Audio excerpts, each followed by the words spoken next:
तो सुग्रीव ने अपनी आर्मीज को बुला लिया, सब आर्मीज को बुला लिया, इकट्ठा कर लिया, ऑर्डर्स पास कर दिए, ऑर्डर्स पास हो गए, बटालियंस, सारी बटालियंस आ गई, ऑर्डर्स पास कर दिए, लीडर्स डिफाइन हो गए, डायरेक्शंस असाइन हो गई, north, north east, south, south east, south west, west, east, 8 दिशाओं में बटालियंस को बांट दिया।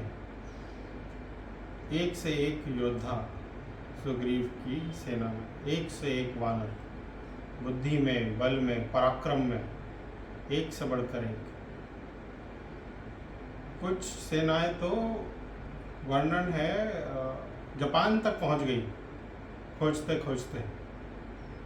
इसी तरह हनुमान जी, जामवंत, अंगद, नल, नील और बाकी वानर, इनको असाइन हुआ था साउथ। ये पहुंच गए सागर तट तक, सागर तट तक पहुंच गए और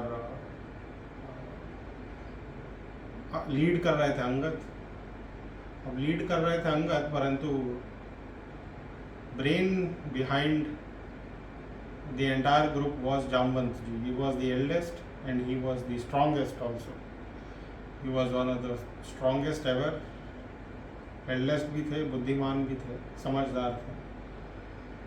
अंगद लीडर थे, परंतु he was the brain behind the entire group. तो पहुंच गए। अब पता चला उस पार सीता जी हैं,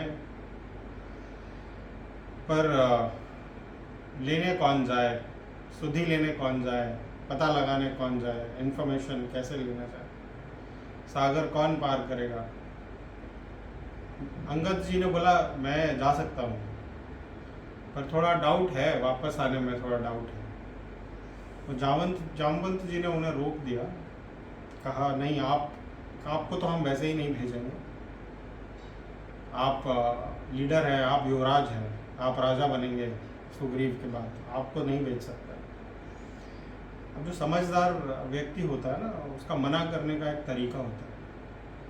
वो जो समझदार वृद्ध व्यक्ति होता है, खासकर एक्सपीरियंस्ड व्यक्ति होता है, वो मना करने का भी उसका तरीका होता है। उन्होंने अंगद को ये नहीं कहा कि आप नहीं कर सकते, क्योंकि जामवंत जी जानते हैं ये कर सकते हैं, पर ये करेंगे नहीं, क्योंकि वो कॉन्फिडेंट नहीं है, ये अभी जानते नहीं है कि कर सकते हैं, इनको नहीं भेज सकते, ये रेडी नहीं है। तो उन्होंने मना किया और वजह बताई कि आपको हम नहीं, आप तो जा सकते हैं, हम नहीं भेजेंगे। तो अब सब सोच रहे हैं कौन जाएगा कौन जाएगा। जामवंत जी हनुमान जी के पास गए, हनुमान जी आप जाएंगे ना, आप जाएंगे उस पार। तो हनुमान जी अपना भजन में लगे हुए, राम सिया राम जय जय राम, राम सिया राम जय जय राम। जामवंत जी का आप यहाँ कीर्तन करने आए हैं, कहिए आप जाएंगे ना, आप जाएंगे उस पार, आपको पता है हम क्यों आए हैं यहाँ। हनुमान जी ने कहा नहीं, हमें नहीं पता। जामवंत जी ने कहा श्री राम का काम करने आए हैं, कहिए आप जाएंगे। इतना सुनने की देर थी, हनुमान जी बड़े हो गए, पर्वतकार हो गए, विशाल हो गए। और हनुमान जी ने बोला क्या करना है बताइए, क्या करना है बताइए। आप अभी कहे तो लंका समेत रावण को उठा के ले आऊं, आप अभी कहे तो पूरी सेना समेत रावण को मार कर सीता जी को वापस ले आऊं, कहिए क्या करना है। जामवंत ने कहा पहले नीचे आइए, पहले नीचे आइए। जामवंत जी ने कहा इतना करहु तात तुम जाई, सिंहई इतना करहु तात तुम जाई, सियहि देखी कहु सुधि आई।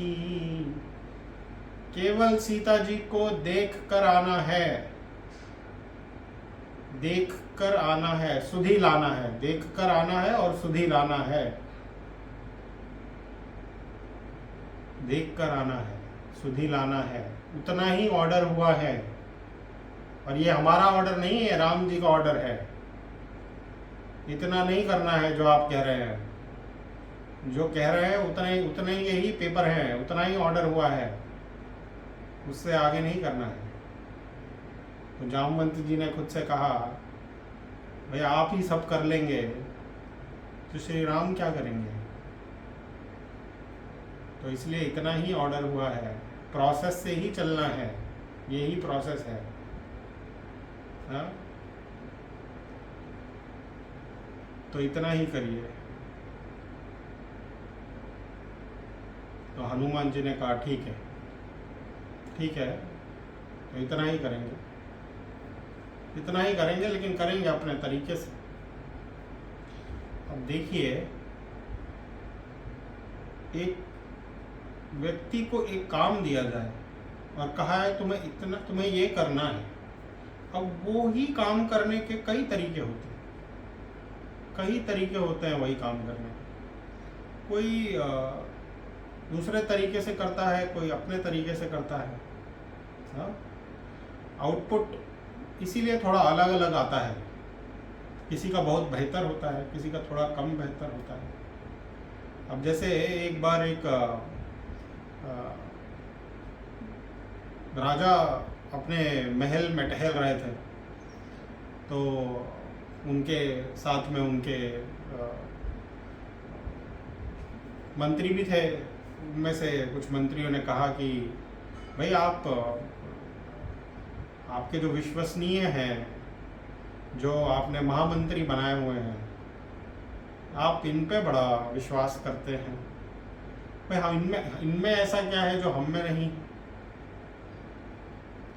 अच्छा, तो राजा टहलते हुए तो सामने देखा तो एक काफिला जा रहा था, दूर से देखा एक काफिला जा रहा था, बहुत बड़ा काफिला लग रहा था। काफ़ी दूर महल की छत पे खड़े थे, बहुत दूर से एक काफिला था, ऐसा लग रहा था बंजारों का काफिला है। हाँ, काफ़ी लोग थे उसमें। तो राजा ने कहा अच्छा चलो ये सब छोड़ो, एक काम करो, आप अभी जाओ और जो ये बात कह रहे थे उनसे कहा आप एक काम करो, आप अभी जाओ और ज़रा जाके पूछ के आओ इस काफिले में कितने घोड़े हैं। अच्छा, उसने कहा ठीक है अभी लो जी, अभी पूछ के आता है। अब जो मंत्री होते हैं वो भी कोई राजा से अपने आप को कम नहीं समझते हैं। अब उसने भेज दिया अपना एक सेवक, दौड़ा दिया, इधर आओ। वो नीचे गया, उसने सेवक को बोला इधर आओ, जाओ पूछ के आओ कितने घोड़े हैं, जाओ। वो सेवक गया, पूछ के आया, मंत्री को बताया, मंत्री ऊपर आया और राजा को बताया जी पूरे 150 घोड़े हैं इनके पास। राजा ने कहा अच्छा 150 घोड़े हैं, अच्छा ऊँट कितने हैं। मंत्री बगले झाँकने लगा, जी ऊँट तो नहीं पूछे। अच्छा ऊँट नहीं पूछे, चलो बैठ जाओ इधर। मंत्री बैठ गए। अच्छा अभी दूसरे मंत्री को बुलाया, जो जब ये बात कर रहे थे उनके पीछे खड़े थे, जब कह रहे थे कि महामंत्री में ऐसा क्या है जो हम में नहीं।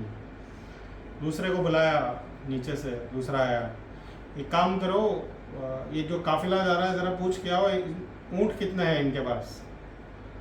उस मंत्री वो थोड़ा काम में बेहतर था शायद, वो खुद गया। उसने कहा राजा जी ने बुला है तो खुद जाना चाहिए। खुद गया, पूछ के आया, जी जनाब 25 घोड़े हैं पूरे महाराज, 25 ऊँट हैं, 25 ऊँट। तो राजा ने बोला अच्छा 25 ऊँट हैं, अच्छा एक बात बताओ इसमें आदमी कितने हैं और औरतें कितनी हैं। तो महाराज ये तो नहीं पूछा, तो बैठ जाओ इधर। वो ऐसे करते करते हो गए 5-6 मंत्री। अब महामंत्री जी को बुलाया, महामंत्री जी आए। हाँ महामंत्री जी, जी बोलिए महाराज। जब पूछ के आइए ज़रा, ये काफिला जो है वो आ कहाँ से रहा है और जा कहाँ रहा है। मैंने कहा अच्छा अभी पूछ के आते हैं, चलो। महामंत्री जी गए, आधे घंटे में पूछताछ करके वापस आए। राजा ने पूछा हाँ जी कहाँ से आ रहा है और कहाँ को जा रहा है। जी ये आगरा से आ रहा है और ये जा रहा है आपका राजस्थान। अच्छा ठीक है। अच्छा ये बताइए कि इसमें घोड़े कितने हैं। मैंने बोला महाराज 150 घोड़े। अच्छा 150 घोड़े हैं। अच्छा ऊँट कितने हैं। 25 ऊँट है। अच्छा 25 ऊँट है। अच्छा आदमी कितने हैं, औरतें कितनी हैं। जी आदमी लगभग 500 आदमी है और लगभग 350 के करीब औरतें हैं, 150 के करीब बच्चे हैं। अच्छा बच्चों का भी बता दिया, पूछा भी नहीं था। अच्छा अच्छा ये बताइए कि ये रहते कहाँ हैं और करते क्या हैं। जी महाराज ये बंजारे हैं, ये नाच गाने का काम करते हैं और व्यापारी भी हैं, इनमें कुछ व्यापारी भी है और ठीक ठाक अच्छा पैसा कमा लेते हैं, अच्छे लोग हैं। हाँ अच्छा हमारी इनके साथ कुछ है हमारे पहचान का कोई व्यापारी जो जानता हो इन्हें। हाँ महाराज ये हमारे जो सेठ जी हैं जो दिल्ली में हैं उनके साथ भी काम करते हैं, ये तो जानते हैं। अच्छा शाबाश वेरी।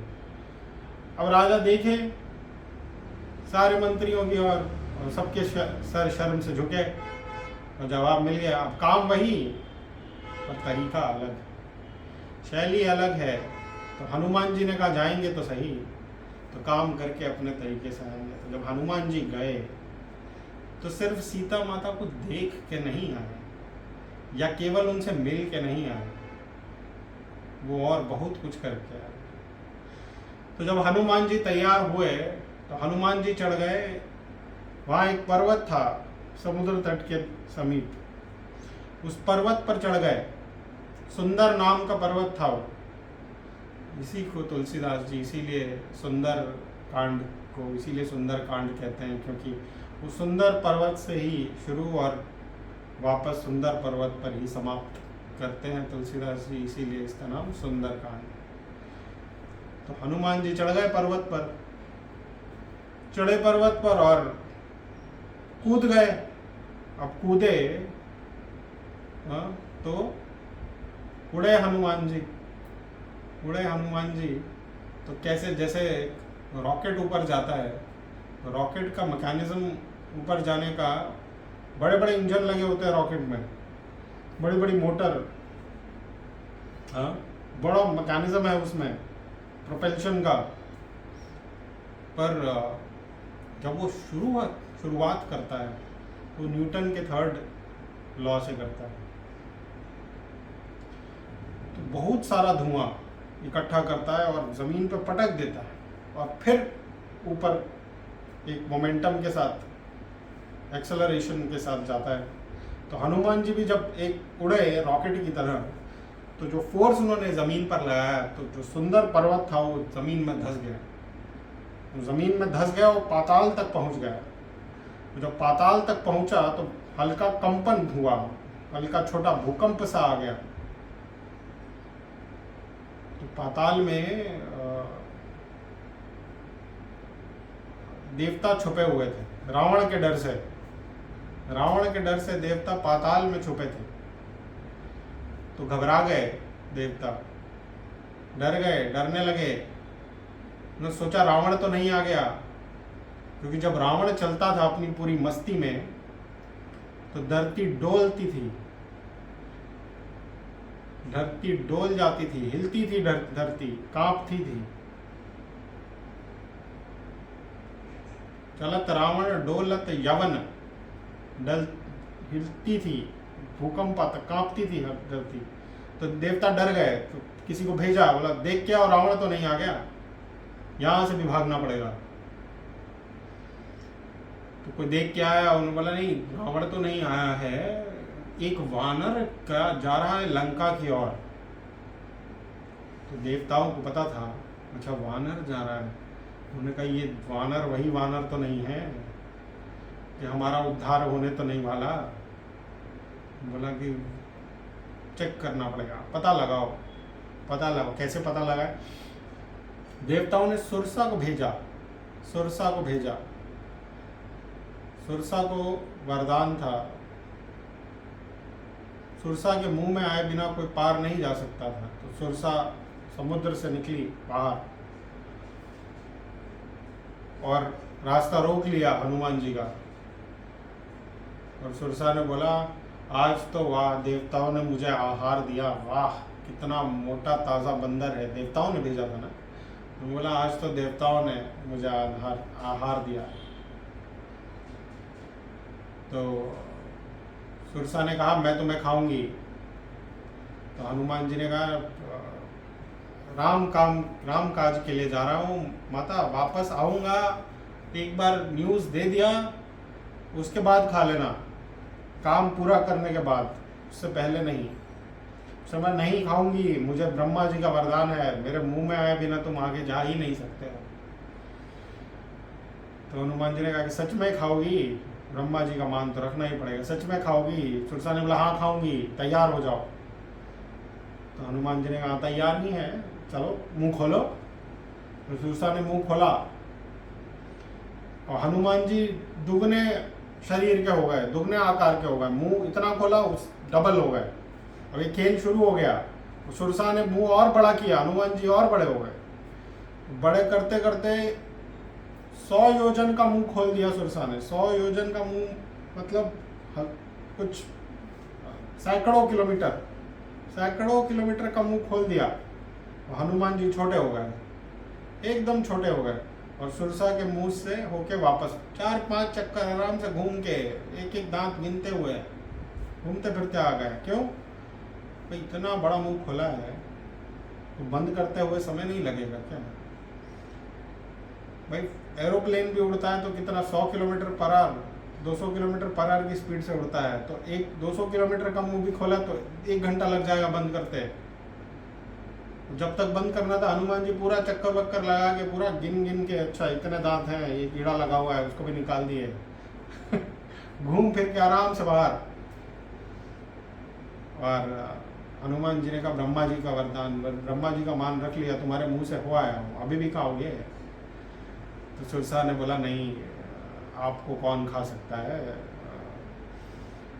ये तो मैं आपका टेस्ट लेने के लिए मुझे देवताओं ने भेजा था। तो हनुमान जी ने कहा तो क्या पता लगाया आपने? तो बोला एक तो आपका बड़ा हुआ आकार देख के आपका बल का पता लगा, और जो आपने छोटे होके ब्रह्मा जी का मान भी रख लिया और मेरा भी मान रख लिया, उससे आपकी बुद्धि का पता चला। तो आशीर्वाद दिया और सुरसा वापस आ गई। और देवताओं को तसल्ली हो गई कि अब हमारा उद्धार शुरू होगा। और हनुमान जी आगे बढ़े, और बढ़ते बढ़ते पहुँचे हैं हनुमान जी लंका के समीप।